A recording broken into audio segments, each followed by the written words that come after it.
It's my pleasure to introduce Dania Francis, Assistant Professor of Economics at the University of Massachusetts, Boston. So, Dania, I'm turning it over to you.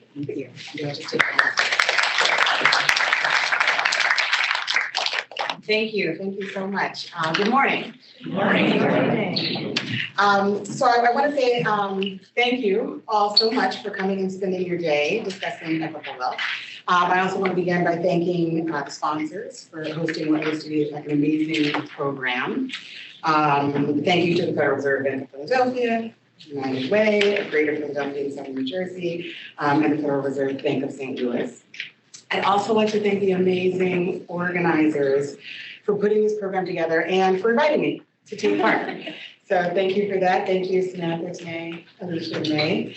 And finally, I'd like to say thank you to all who've been involved in and continue to be involved in this Equitable Wealth project in Philadelphia. I think as you saw from Professor Servan's presentation, this work is extremely important. And I applaud the efforts of those involved. In particular, the quote from Ms. Althea, using her house, her asset, right, for the caring and sharing of paying it forward really kind of struck a chord with me. And I was almost like, just the thought of that. So thank you for that. And so what I'd like to do this morning is talk about equitable wealth in historic context. And I'd like to, not going forward. It's all right. Can you get this one? Yeah.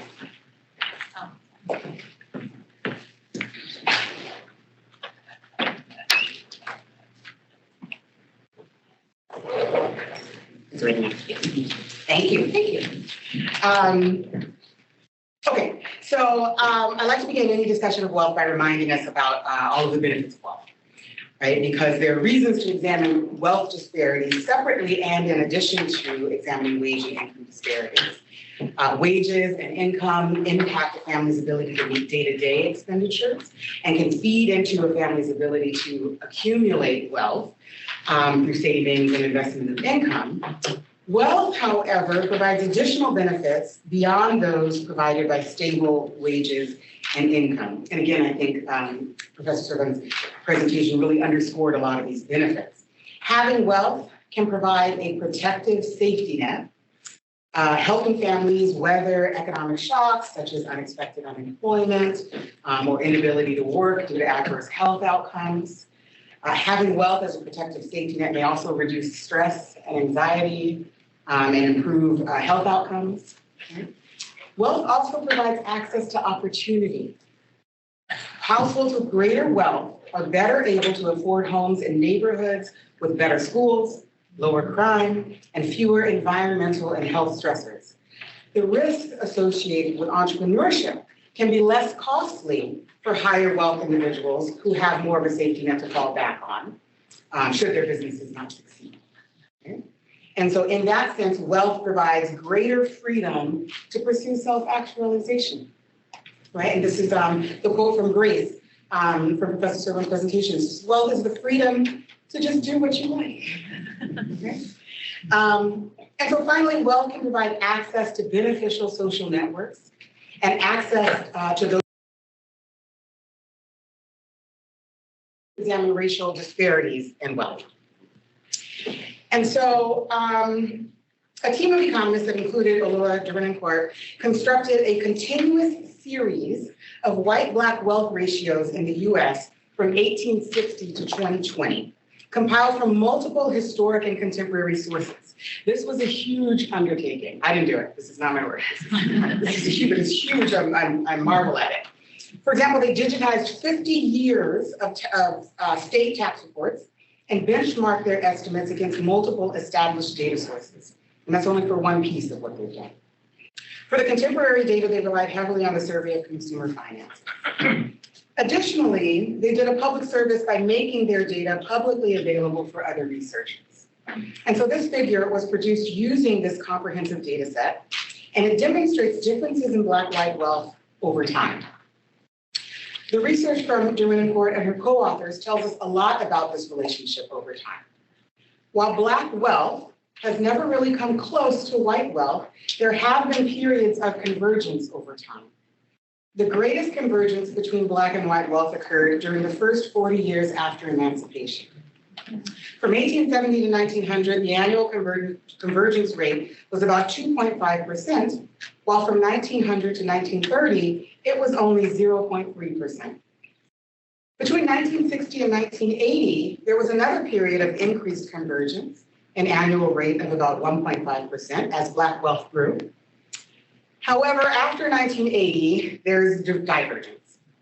The Black-white wealth gap grew larger over that time period, driven largely by an exponential expansion in wealth for white households. From the date of emancipation, Black households were at a significant disadvantage with regards to wealth accumulation. While the relatively small share of Black Americans who were free prior to the Civil War had accumulated some wealth and property, the vast majority of Black Americans were formerly enslaved with virtually no property or wealth at the time of emancipation. The Winnicord's estimates suggest that in 1860, 5 years prior to emancipation, Black Americans owned 2 cents for every dollar of white wealth. In 1870, 5 years after emancipation, the figure increased to a little over 4 cents for every dollar. However, the gap in wealth at emancipation was so large that simulations suggest that even if Black households have the same capital gains and savings rates as white households from 1870s onward, white households would still today have 3 times the wealth as Black households. In the face of this sizable wealth gap, Black families accumulated land and property at a rapid pace. In 1875, Black families owned 3 million acres of land. By 1890, they had acquired 8 million acres. By 1910, they owned over 16 million acres. This, however, would be the peak of Black farmland ownership in the United States in 1910, as the 20th century oversaw the rapid dispossession of Black-owned agricultural acreage. Luke McElroy, a Black farmer who owned 155 acres of land in Cherokee County, Alabama, was shot to death in 1949 by a neighboring white farmer over a property dispute. In Amity County, Mississippi, Reverend Isaac Simmons, also a Black farmer, was lynched by 6 white men in 1944 when he refused to give up his farmland to the men who thought there might have been valuable oil deposits on it. The men then brutally beat Reverend Simmons' son and ran him out of the county. The stories of these men and many others that are cataloged in the Burnham Nobles archive of racially motivated killings of Black people in the Jim Crow South at Northeastern University highlight the violent theft of Black farmland, often to the benefit of white farmers. In addition to theft by state-sanctioned violence, intimidation, and lynching, Black farmers also lost land due to discrimination by banks and financial institutions, through the denial of access to federal farm benefits by local administrators who funneled those benefits to white farmers, through forced partition sales brought about by predatory third parties, through government misuse of eminent domain, including many cases in which Black landowners were compensated well below the market value, through discriminatory tax assessments and non-competitive tax sales, and through long-standing coordinated discrimination by USDA agents who wield power and control over access to credit and essential resources. By 1997, Black farmers had lost more than 90% of the 16 million acres they owned in 1910. In a recent study, I had the opportunity to work with an impressive group of co-authors, including Derek Hamilton, who you guys are going to hear from later today. We used county-level census of agriculture data, to estimate the value of the lost Black agricultural land from 1920 to 1997. For all counties in each of the 17 mostly southern states that comprised over 90% of all Black-owned farmland, we calculated the yearly acreage lost multiplied by the county-level estimate of per acre land values. We then compounded those land loss values forward to the year 2020 at a rate of return of 6% per year for the appreciation of the land and a rate of return of 5% per year for the income the land could provide. Our results yield a cumulative value of Black land loss of about $326 billion. To put this figure in perspective, I have a range there because we did multiple specifications depending upon whether we count farmland as part-owned or full-owned and things like that. So to put this figure in perspective, if this represented the gross domestic product of the country, that country would rank 41st out of 213 countries in a world ranking of GDP in 2020. This would be in the top 20% of countries ahead of South Africa, Finland, and New Zealand. We view $326 billion to be a conservative estimate of the value of Black land loss for multiple reasons. First, we use conservative rates of return on agricultural land in our calculations. Second, due to data limitations, we began estimating acreage loss in 1920, a full decade after the peak acreage ownership in 1910. Thus, our estimate does not account for the lost acreage in those first 10 years. Finally, we don't include other potential benefits to land ownership in our estimate, such as the ability of landowners to have more control over their labor and free time, more access to capital to invest in other business ventures, and more resources to provide access to high-quality education for their children so the next generation could experience upward mobility. This intergenerational aspect of land wealth is precisely what makes the estimation of historic Black land loss so relevant to discussions of racial wealth gaps today. As a result of having their land stolen from them, many Black landowners lost a valuable tool for wealth creation. Accordingly, while the children and grandchildren of white landowners reaped the benefits of ready access to capital, such as education, home ownership, entrepreneurial safety nets, the children and grandchildren of dispossessed Black landowners faced the perils of migrating to inner city gaps. In addition to the wealth lost from land theft, Black Americans have been denied access to wealth accumulation through multiple government policies. So just to name a few, let's start with New Deal social welfare legislation, which initially excluded 65% of Black workers from receiving Social Security benefits by excluding domestic and farm workers.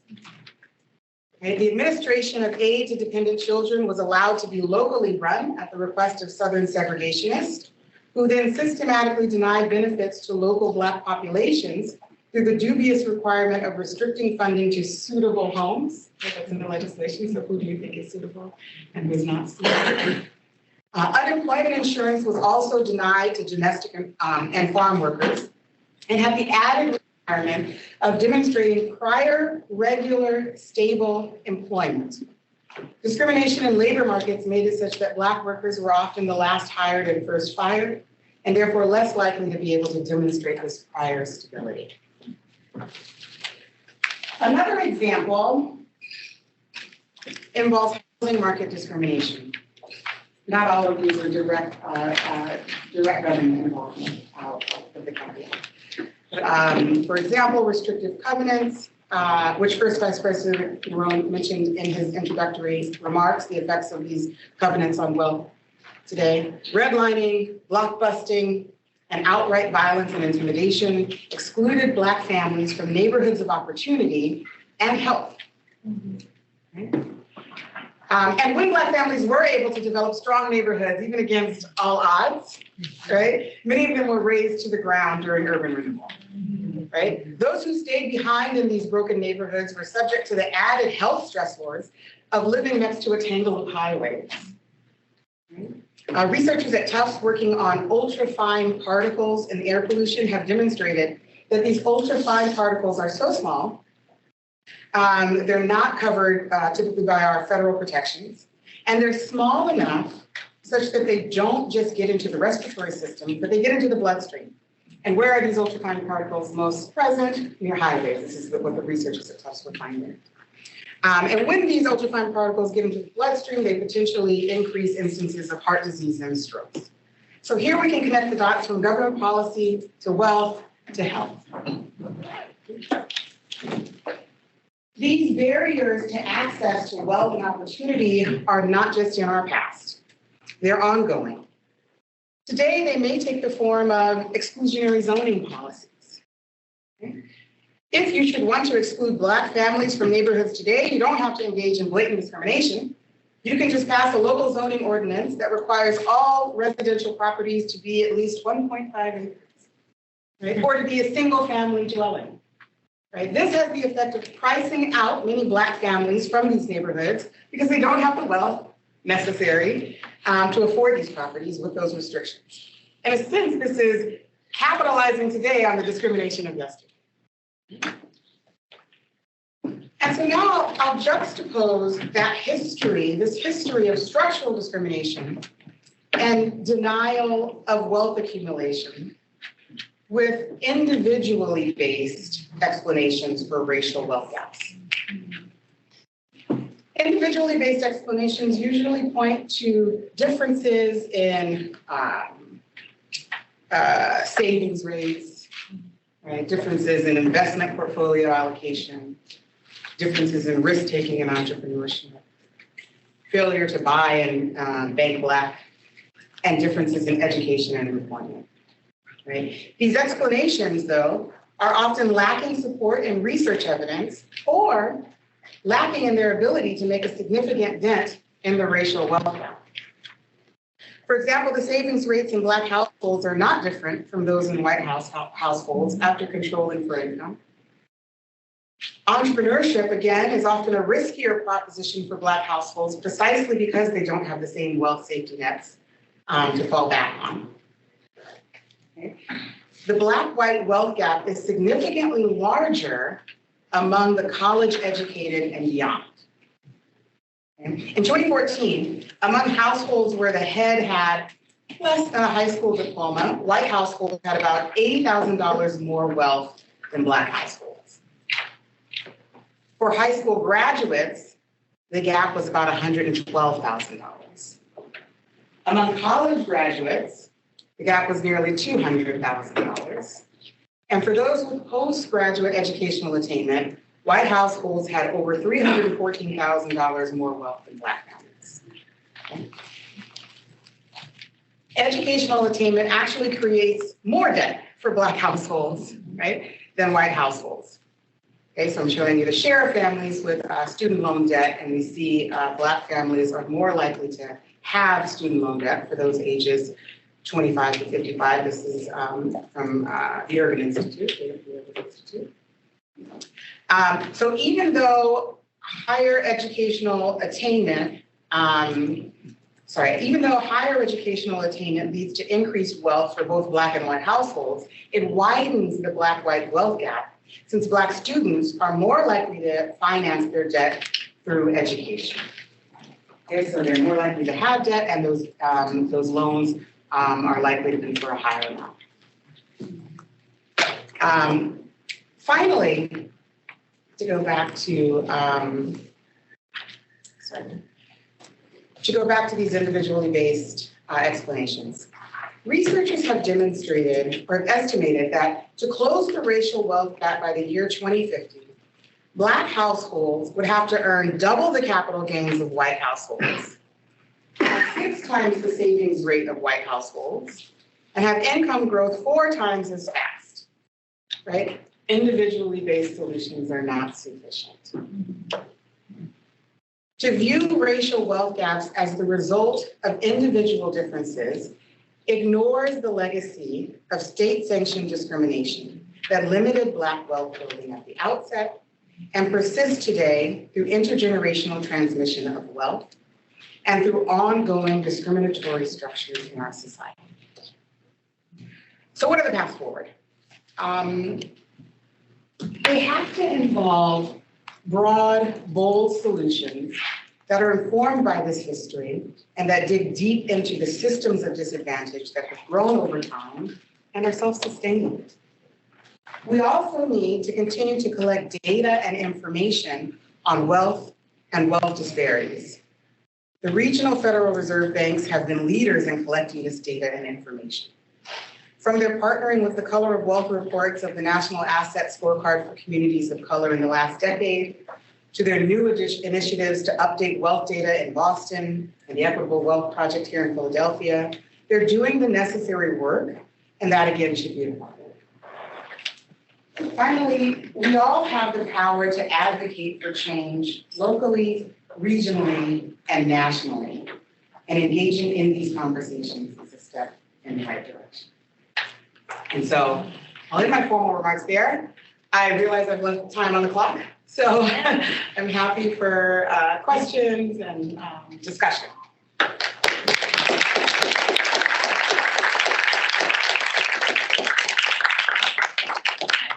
If you have a question, I see there's a question there. There's a microphone on each of your tables. Just for the purposes of everybody, if you could use the microphone so that we can hear your question. Thank you, Dania. Hi, I'm from New York, so I'm glad to be here. My name is Thomas Lopez Pierre, and I manage a social impact private equity fund that raises capital exclusively from Black professionals. 50% of our investors are actually medical doctors, and we invest that capital in real estate in the Northeast. So that's the reason why I'm in Philly. But I wanted to talk about the myths of wealth. And it's not so much about pushback, but I just wanted to get your thoughts. I'm a big fan of personal responsibility. Both my parents were drug addicts. I grew up in foster homes and group homes. I left the group home in New York in the Bronx with $20,000 in cash. I worked from summer youth jobs all the way to I was 21, put $10,000 on a co-op, got a mortgage from Citibank. And from then on, I have not been wealthy, but have not been poor. One child in private school on scholarship. I still have to pay $12,000 a year for that. And the other two go to charter schools. So we've seen, because of poor decisions from my parents, smart decisions from me. Twin brother went to jail, got killed by a cop. I left his body in the morgue because I didn't want to pay for the funeral. So I refused to pay the $3,000 for the funeral in New York. So I made decisions that were in the best interest of our family that my children are now benefiting from. So today, and here's my question. Today, when I invest with Black entrepreneurs and they want to buy real estate in the community, I look at what kind of wise decisions they make. We see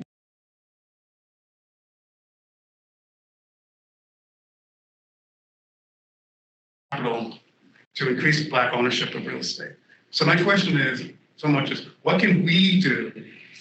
Notwithstanding the problems of structural racism, what can we do as a people to do what our Jewish friends, our Asian friends, our Indian friends, and our Arab friends have done, who come here, and are very successful? Excellent. Thank you for sharing your story with us, and sorry for your loss. And and I also applaud your working within Black communities to help raise community wealth in that way. Oh, I'm not a Republican, I'm a progressive Democrat. It doesn't matter. You're not gonna be reading, I'm not the chair of the Black Republicans. So those that were thinking that, but I believe in personal responsibility. Absolutely. Absolutely. And so I think that, one thing that happens, a little bit more about my background, I research racial disparities broadly in education and wealth, and these types of conversations come up in parallel in discussions in education and academic achievement gaps or opportunity gaps, if you will.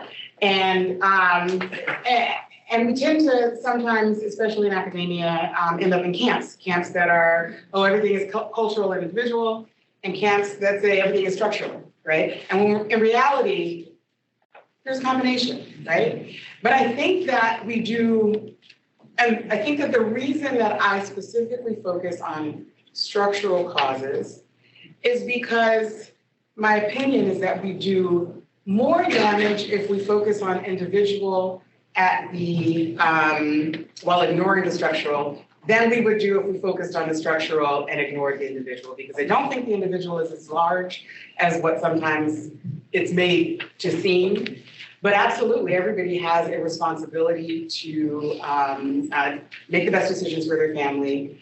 But sometimes it's this is as an economist, right, we talk about, what are you trying to do? You're trying to make the best decisions. And if you fell short, is it because you didn't make the right decisions or because you were facing constraints on your decision making? right? And so is it an underinvestment of some sort, or is it a constraint on your choice, right? If given the proper resources, would I have made the right choice, right? And so that's why I think that this focus on structural is important, especially because even if individuals made all the right choices, right, and they did all the right things, right, and they still sort of bang their head against all of these structural issues, we end up having, I think, examples of some of the narratives that Professor Servan shared. Shared earlier, right? What am I doing wrong? You're not doing anything wrong, right? You're bumping up against some of these invisible structural forces that you don't even know are conspiring against you, right? You're making all the right decisions, and you're feeling like, because that's the American ethos, that you're doing something wrong, right? And so it's my personal opinion that I would rather make sure that we're all aware that these structural issues exist and that they have to be addressed, right? And without addressing them, focus on the individualism. Thank you. Thank you. In the back. Hi, my name is Brunel Hall. I'm President CEO of New Jersey Community Capital, which is a large CDFI. Looking at the charts you had as it relates to sort of, when our wealth as African Americans were relatively, kind of growing at the same pace, it really sort of tracked segregation and pre-Reagan economics or whatever, the trickle down, that didn't trickle down, whatever.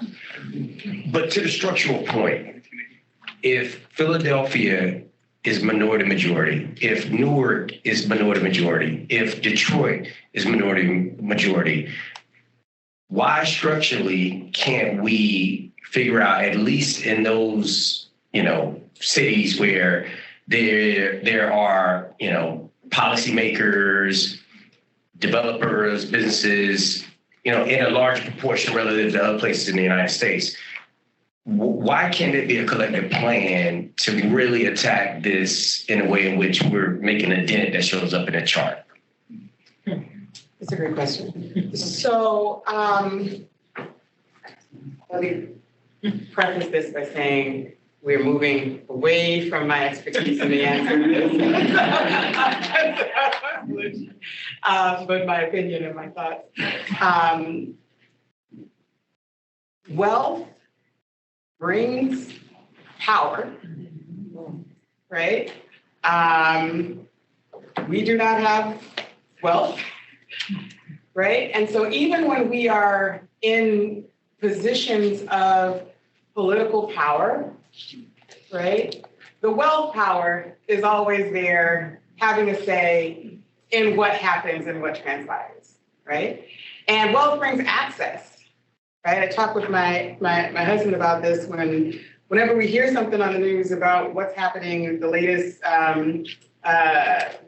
approvals for developments and things in Boston, I'm like, oh, we're like 10 years behind, right? Like all those things already were in motion before people without wealth access like me, right, ever heard about it, right? And so, so I guess my answer to you is that it's not just, we can't just get it done with political representation, right? We have to shine light on where the power structures are and where the decisions are being made before they get to the front.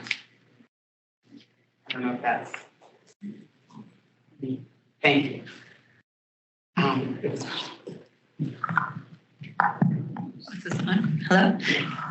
My name is Nicole Rodriguez. I'm the president of New Jersey Policy Perspective, and we're a research organization that lifts up state level policies, and we focus on racial, economic, and social justice. As we work, this is my colleague Sheila, as we work in public policy, one of the major things that we are often fighting against are these myths. And it's not the data, it's not the research, it's not lived experience, but it's these myths that are driving terrible policy decisions that are hurting our communities.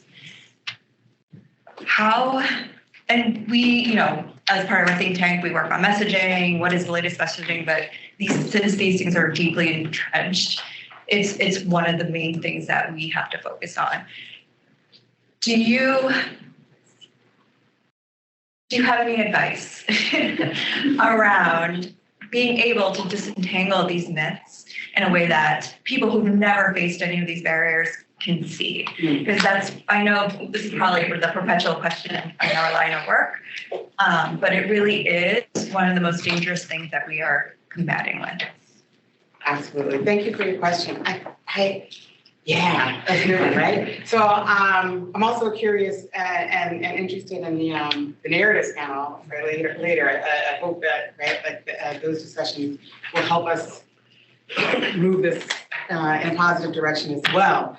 But you're right, they're persistent. And one reason I believe they're persistent is because they're an easy answer, right? It's much easier for me to say, oh, well, Black people have to save more, right? Like, I really want to reduce the racial wealth gap, and since it's really just that Black people have to save more, I'm willing to volunteer to teach financial literacy courses, right? That's the easy, right? Like, rather than really digging deep into the structures, it's easy to say it's personal. We really just have to try to fix what's wrong with Black households and why they're not saving, investing, right? They're not making the right investment choices and so on and so forth.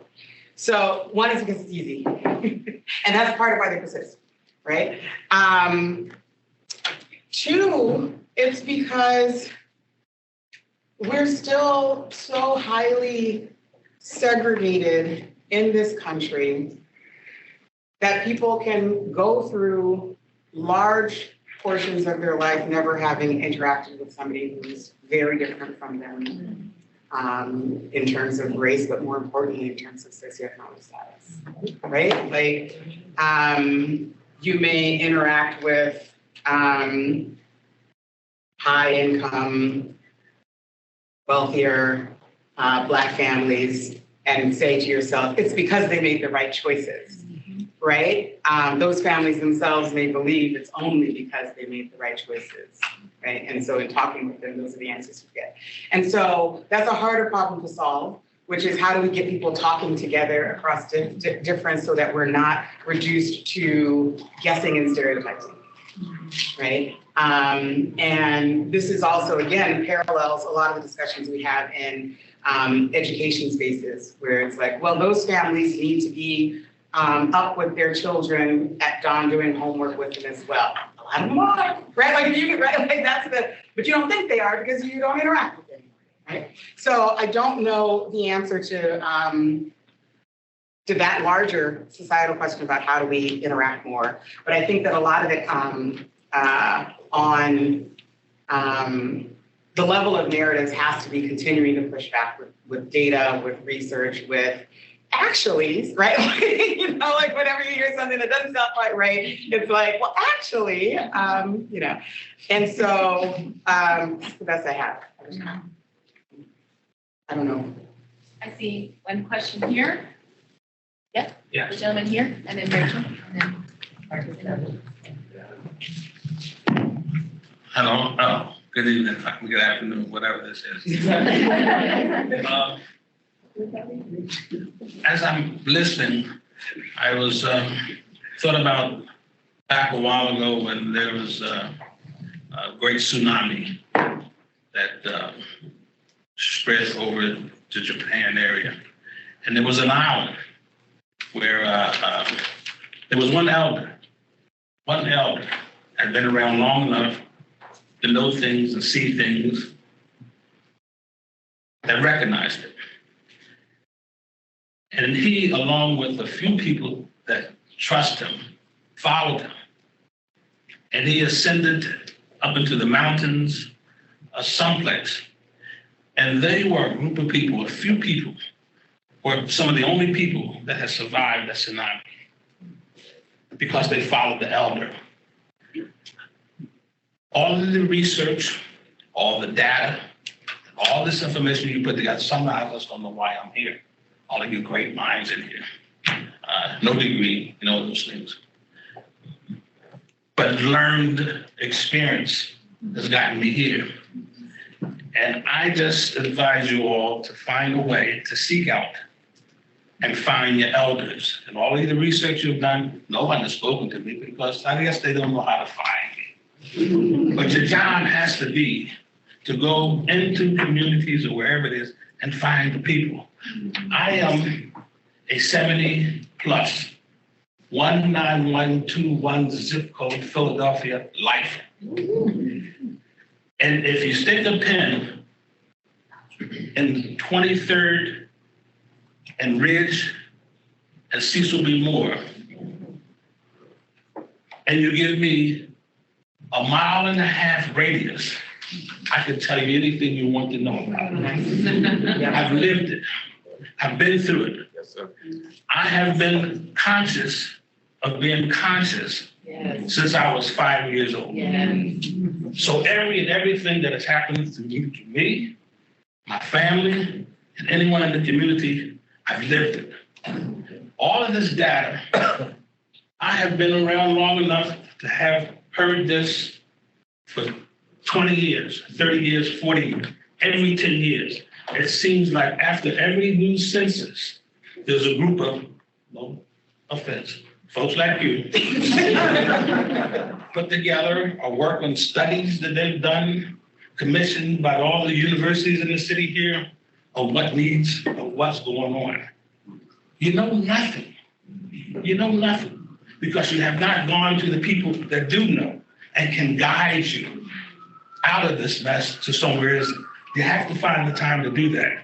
So I said here, no degree, none of all those things. But I would challenge anyone and everyone in this room. You make a study and you put me, let me be the example for your next 5-year study. My frame of reference in that one geography and what I've gone through from just a brief part of it, my transition from, if you know anything about Philadelphia, east of Broad Street on 13th Street, in that same zip code, all the way up to where I'm at now in Strawberry Mansion, 33rd Street. That entire area there, I was born on the east side. I said when I had that first 5-year-old sense of, I don't know, maybe the ancestors touched me, but I was conscious. I just lived my life, did what you do, but everything was in me. We were the first and the last people to move from out of the neighborhood there to make room for Yorktown. And as we moved forward, we came on the other west side of Broad Street to where Blumberg Apartments is, 24th and Jefferson Street. PHA has been doing great work all over, but the school that's now housing veterans is an elementary school.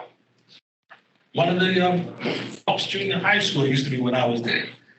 I have been able to see and know there long enough when Bloomberg wasn't Bloomberg. I used to throw rocks from across the street in front of the house at the rental school. There were houses there before the original Bloomberg. So now I've witnessed a second wave. They tore down half of it and they redo it. These changes. And now I'm in the Strawberry Mansion area. And we've been fighting NICAC to try to preserve and do the things we need to do there. I'll say to you, this means, no offense, folks, this means nothing until you're there. There are certain truths that you have to be able to deal with. I know them, and I know a lot of them. If you want to know, find some time. And I can't do what I'm talking about, I can't do it now. But you have to know there is absolutely no subject, from politics to religion to health to any of those things, that in that framework that I don't know about and I can contribute a lot to and teach. So, Coach, thank you. Thank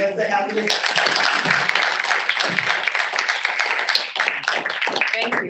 And you're right? There's so much knowledge that we're leaving on the table, right? And this is something that, and I'll just be really brief on my response, because you said, right, like you said it, right? As economists, my tribe, I guess, I have to claim them, we value numbers, data, and that's the, right, like that's the language that they speak.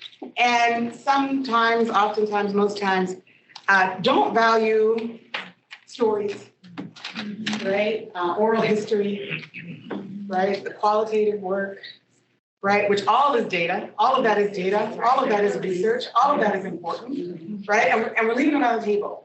So much of what we know about what happened right after emancipation came from a lot of the interviews that were done, commissioned by Freedmen's Bureau, right?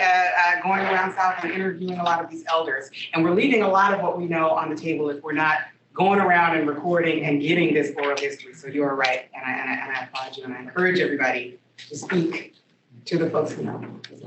We have time for 2 more, and I know I said here for 1 question, and then this will be the last question, the brief question. Thank you.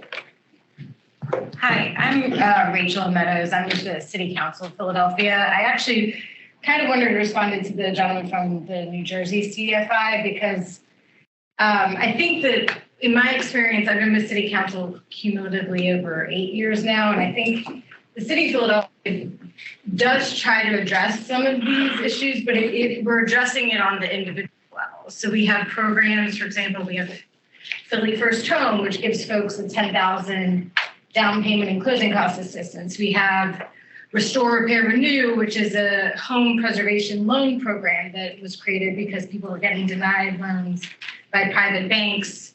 There's all sorts of examples, even in other cities where there's been universal basic income, things of that sort. But I think the problem at the city level, again, in my experience, is that that's all, I don't want to say it's all we can do, but addressing it on the individual level, at some point you do hit these structural barriers, which I think can only be solved at the state or the federal level. An example is my former boss, because she's now resigned to run for mayor, but her council district is very solidly middle neighborhoods, but it's been a success story in Black home ownership in the city of Philadelphia. It has some of the highest rates of home ownership in the city, period. And a lot of the homeowners are Black, but they have been kind of on the receiving end of all these nefarious forces, the foreclosure crisis. But then those households that survived that, they were targeted by reverse mortgages. They've all been denied loans from banks to just over and over and over again. And I know the city has at times done kind of class action lawsuits, if you will, and sued various banks, but that, I don't know. Again, at some point, the city itself runs into these larger structural forces. And I'm not sure what the solution is there, but unfortunately, I think the cities can only do so much. Yeah, sorry, I know I want to take this discussion. I want to keep this discussion. I want to keep my promise to allow this question. So thank you, Rachel. And then we'll move on. Okay. Yeah, good question. Hi, how are you? I'm pretty loud. I'm quite sure everybody can hear me. I'm Kamari Before Davis. I'm the Director of Racial Ethnic Justice in Lehigh Valley, CALV. We're currently have an initiative within our department to close the racial and wealth gaps in the Lehigh Valley. And one of the things that we are focusing on is economics, economic opportunity employment. One of the things that has come up for me in terms of what you were saying was in terms of it being structural, a lot of the things that we have found is that it has a lot to do with compete, and white dominant culture, white supremacy culture, which ends up seeping into the way that we think, the way that we do things. A lot of times when we are, trying to work together, when we want to work together, as that gentleman said before, you find situations that have happened historically like Tulsa and Rosewood, where we tried to have wealth and it was shattered and destroyed. One of the things that came up for me while you were talking was, the fact that you have all these structures that oppress and keep people down, education, wealth, health, all different areas that we're actually focusing on in our plan.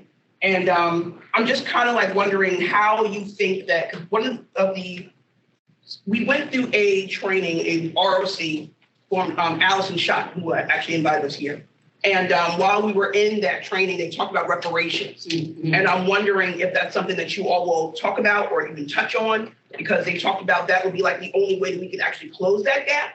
Because realistically, people have been historically oppressed for centuries. So that is going to affect how people move forward, how people can move with their families, how they can actually attain wealth. So I was just wondering if that's something you're going to focus on. And I also wanted to ask you if you can please, the 12 times, 6 times, 4 times that you mentioned earlier, can you please repeat that? Because Yes, you said 12 times something, 6 times something, 4 times something. for closing the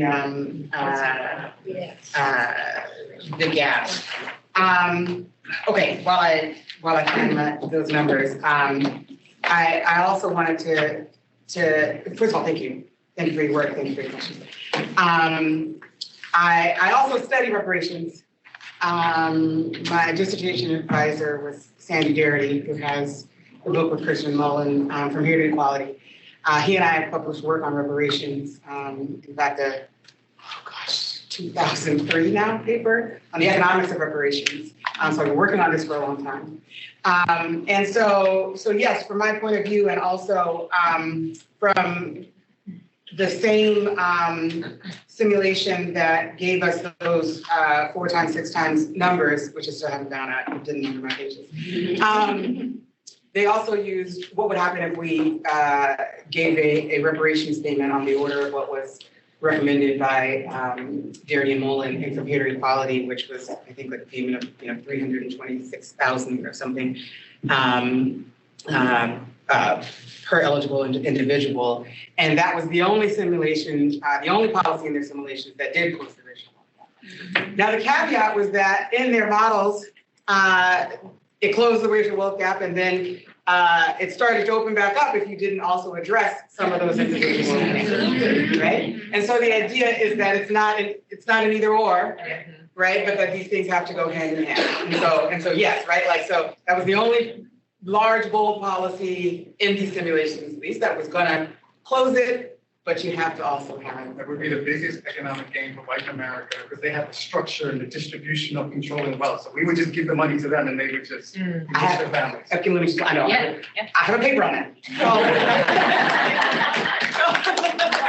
So reparations is a transfer problem. And this is a paper with myself, Sandy Garrity, and Vidisha Lahiri. And what we did was we modeled this as, using international trade to say what happens if there's a lump sum payment to the Black community, but there's not sufficient infrastructure in the Black community yet to receive all of that, right? And at the time, the Black business ownership was even less, but right now I think it's about 2.3% of businesses are Black owned, right? It's not enough, right? And so our caution was that you would send this money out, and no, it would be a myth that it would just be spent, but the part that's not a myth is I want to invest.